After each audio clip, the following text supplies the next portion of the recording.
शरीफ की सियासत में वापसी और उनके बयानात दोनों की पजीराई जारी है। नवाज शरीफ साहब मुल्क और कौम के लिए कुछ बेहतर तो ना कर सके, अलबत्ता उन्होंने अपना वही काम दोबारा शुरू कर दिया जिसकी वजह से पाकिस्तान की साख मुतासर होने का खदशा है। नवाज शरीफ साहब की सबसे बड़ी खुसूसियत आपको पता है यही है कि उन्होंने हमेशा सियासत को अपनी जात के लिए महदूद किया, अपने मुफाद के लिए इस्तेमाल किया। नवाज शरीफ साहब पर जब जब मुश्किल आई उन्होंने मुल्की मुफाद को नजरअंदाज किया। नवाज शरीफ साहब के खिताब के बाद ना तो पाकिस्तान के अंदर कोई हलचल हुई और ना ही पाकिस्तान के अवाम ने उनके खिताब को कुछ कह सकते कि संजीदगी से लिया, बिल्कुल नहीं लिया। सुनिएगा मेरी बात नाज़रीन, इस तकरीर में किसी मसले का हल था? दिल पे हाथ रखिए और बताइए, किसी मसले का हल आपको सुनाई दिया इस तकरीर में? यह बताया गया नवाज शरीफ साहब की जानिब से? इस तकरीर में आम आदमी के लिए क्या कुछ था? कुछ नहीं था।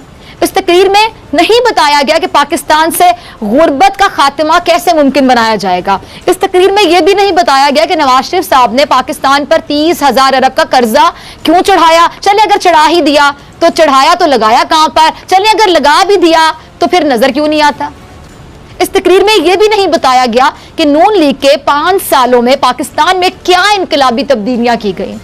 इस तकरीर में यह भी नहीं बताया गया कि नून लीग के पिछले 5 सालों में तालीमी निजाम को आखिर क्यों बेहतर नहीं बनाया गया। क्या तरजीहात में शामिल नहीं है आपके तालीम? इस तकरीर में लाहौर मोटरवे पर पेश आने वाले अफसोसनाक वाकये का तो जिक्र कर दिया गया क्योंकि वो इमरान खान साहब की हुकूमत के दौर में पेश आया, लेकिन इसी तकरीर में सानिया मॉडल टाउन के जिम्मेदारों का जिक्र क्यों नहीं किया गया? क्या फर्क है? क्यों नहीं किया गया? यह भी एक सानिया और वो भी सानिया। इस तकरीर में यह नहीं बताया गया कि नून लीग ने जब इक़्तिदार छोड़ा तो पाकिस्तान आखिर दिवालिया होने के करीब क्यों था। इस तकरीर में यह तक नहीं बताया गया कि नून लीग के दौर में मुल्की बरामदात में 3 अरब डॉलर से ज्यादा कमी हुई, रिकॉर्ड तिजारती खसारा था। नवाज शरीफ की तकरीर को पाकिस्तान के एक आम आदमी ने मुस्तरद कर दिया, लेकिन इसके बावजूद उनकी तकरीर को पजीराई मिली। भारत में तवील अरसे बाद नवाज शरीफ भारत के लिए पाकिस्तान और पाकिस्तानी फौज के खिलाफ प्रोपेगेंडे करने का दोबारा वसीला बने। और ये कोई कामयाबी तो नहीं है नवाज शरीफ साहब आपके लिए, ये कामयाबी है आपके लिए।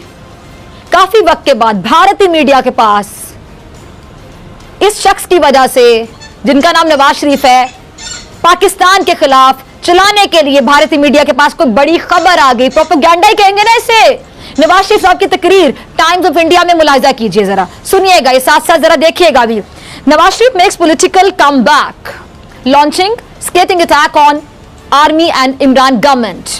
आगे देखिए जी, दोबारा मैं पढ़ के सुना दूं। Nawaz Sharif makes political comeback, launching scathing attack on army and Imran government. अब आगे जरा सुनते चले जाइएगा। नवाज शरीफ साहब की तकरीर भारत के एक और अखबार में, वो भी जरा देख लीजिए। Nawaz Sharif says Pakistan army is a state above state. सुनिए जरा, देखिए जरा। और एक और भारतीय चैनल है एनडीटीवी, उसमें भी नवाज शरीफ साहब समेत ऑपोजिशन की तकरीर का बुनियादी नुक्ता शाया किया गया। क्या कहते हैं जी वो? Pak opposition accuse army of helping PM Imran Khan. और एक और भारतीय अखबार हिंदुस्तान टाइम्स, जो वहां काफी पढ़ा जाता है, वो क्या लिखता है कि Pak army a state above the state says Nawaz Sharif. क्या बोलूं मैं अब इन साहब के बारे में जिनका नाम है मियां मोहम्मद नवाज शरीफ, जो दुश्मन के मुंह में अल्फाज डाले, उसके बारे में आप क्या कहेंगे नाजरीन? मैं आप पे छोड़ती हूँ। अब जरा मेरा तजिया सुन लीजिए। अल्हम्दुलिल्लाह, माशाअल्लाह, बाऊजी की तकरीर ने पाकिस्तान के 22 करोड़ अवाम के मसाइल पर बात की हो या ना की हो, लेकिन पड़ोसी मुल्क पर मजीद एक और एहसान कर दिया। यानी नवाज शरीफ साहब ने अपनी पूरी तकरीर में वो बातें की जो वो अपनी हर तकरीर में करते चले आए हैं। नवाज शरीफ साहब के पास अपनी नाअहली और नाकामी छुपाने का एक ही रास्ता होता है, और वो रास्ता है फौज पर इल्जाम तराशी शुरू कर दें, अदालतों पर इल्जाम तराशी शुरू कर दें। नवाज शरीफ समेत ऑपोजिशन के जितने रहनुमा एपीसी में बैठे ये मुतालिबा कर रहे थे कि फौज का सियासत में कोई किरदार नहीं होना चाहिए।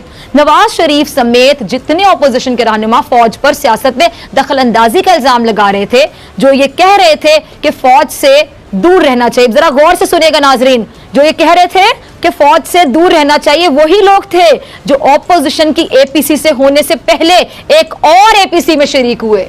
वो एपीसी थी इस्लामाबाद में, जिसमें चीफ ऑफ आर्मी स्टाफ जनाब कमर जावेद बाजवा साहब, DG ISI lieutenant general Faiz Hamid साहब और पाकिस्तान की तमाम ऑपोजिशन लीडरशिप वहां मौजूद थी। नवाज शरीफ साहब ने जानबूझकर सियासी फायदा हासिल करने की गर्ज से फौज पर इल्जामात लगाए, जो अक्सर लगाते हैं। अच्छा, पाकिस्तान की खारिजा पॉलिसी बनाने का इख्तियार पिछले 5 साल था किसके पास? इन्हीं साहब के पास, जो गुफ्तगू कर रहे थे, जिनका नाम है मियां मोहम्मद नवाज शरीफ साहब, जो कि 3 बार मुल्क के वजीर आजम रहे। पिछले 5 साल इनके पास रहा। अच्छा, जब आगे चलते हैं, पाकिस्तान की जो खारिजा पॉलिसी है अब पिछले 5 सालों में क्या रही, मैं आपसे पूछती हूँ। कोई पांच बड़ी सिफारती कामयाबियां नवाज शरीफ साहब के दौरे हुकूमत में जो पाकिस्तान को नसीब हुई हो, पाकिस्तान को मिली हो, अगर ये गिनवा सके उंगली पे 1 2 3 4 5 गिनवा दें। मियां साहब, वो भी बता देनी थी आपने इसलिए नहीं बताई, इसलिए नहीं गिनवाई क्योंकि कुछ था ही नहीं गिनवाने के लिए, तो क्या गिनवाते आप। लेकिन मुझे इतना याद है कि पाकिस्तान मियां साहब के दौरे हुकूमत में कई अरसे तक, नाज़रीन आप भी जरा याद करें कि मियां साहब की संजीदगी ये थी खारिजा पॉलिसी को लेकर के, इन्हीं मियां साहब के दौरे हुकूमत में कई अरसे तक पाकिस्तान वजीर खारिजा से ही महरूम रहा। हमें जरूरत ही नहीं थी वजीर खारिजा की, ये तो संजीदगी थी हमारी। और रही मियां साहब की सिफारतकारी और खारिजा पॉलिसी, तो मियां साहब पाकिस्तान की जो खारिजा पॉलिसी बनाना चाहते थे ना, वो किस तरह की बनाना चाहते थे। और पाकिस्तान की खारिजा पॉलिसी बनाने की बात वो कर रहे हैं जिनको क़याम पाकिस्तान का बुनियादी मकसद ही नहीं मालूम, जो 2 कौमी नजरिए से ना वाकिफ हैं, वाकिफ ही नहीं है। क्या करेंगे बात, ये क्या करेंगे बात खारिजा पॉलिसी बनाने के लोग। और बदकिस्मती देखिए कि पिछले 5 साल यही वो शख्सियत थी जिन्होंने पाकिस्तान की खारिजा पॉलिसी बनाई, और हाल ये था कि इनके दौरे हुकूमत में पाकिस्तान को FATF के मामले पर शदीद मुश्किलात का सामना करना पड़ा। और यही वो लोग थे जिनके रहनुमा खुलेआम कलअदम जमातों के सरबराहों के साथ मुलाकातें करते थे। यही थे ना वो लोग, यही वो लोग थे जिन्होंने एक बार भी पाकिस्तान का मौक़िफ़ मनवाने के लिए कोई ठोस इक़दामात नहीं किए, जिन्होंने मकबूजा कश्मीर का मुकदमा लड़ने के लिए मौलाना फजलुर रहमान जैसे शख्स का इंतखाब किया, जिसने सिवाय करोड़ों की लस्सी पीने के अलावा मकबूजा कश्मीर के लिए 1 टके का काम नहीं किया। यही वो लोग हैं जिन्होंने कौमी मामलात पर जाती ताल्लुकात बेहतर करने को तरजीह दी। यही है वो लोग जिन्होंने दूसरे ममालिक में जाकर अपने मुल्क और अपने मुल्क की फौज के खिलाफ बात की, उस फौज के खिलाफ जिसकी इतनी कुर्बानी है कि मैं गिनवाने बैठ जाऊं तो शायद 2 प्रोग्राम भी कम पड़ जाए, 3 प्रोग्राम भी कम पड़ जाए। शर्म इनको नहीं आती।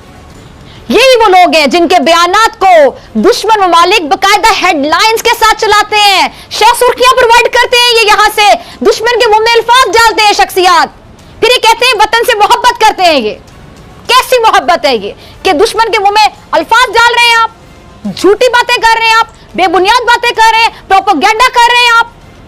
यही वो लोग हैं जो दुश्मन मुल्क से आने वाले को बगैर वीजे के मरी की सैर करवाते हैं। ये क्या समझते हैं कि दहशतगर्द तंजीमों के खिलाफ फैसला कुन ऑपरेशन ज़रबे अज़्ब करने का फैसला इन्होंने किया।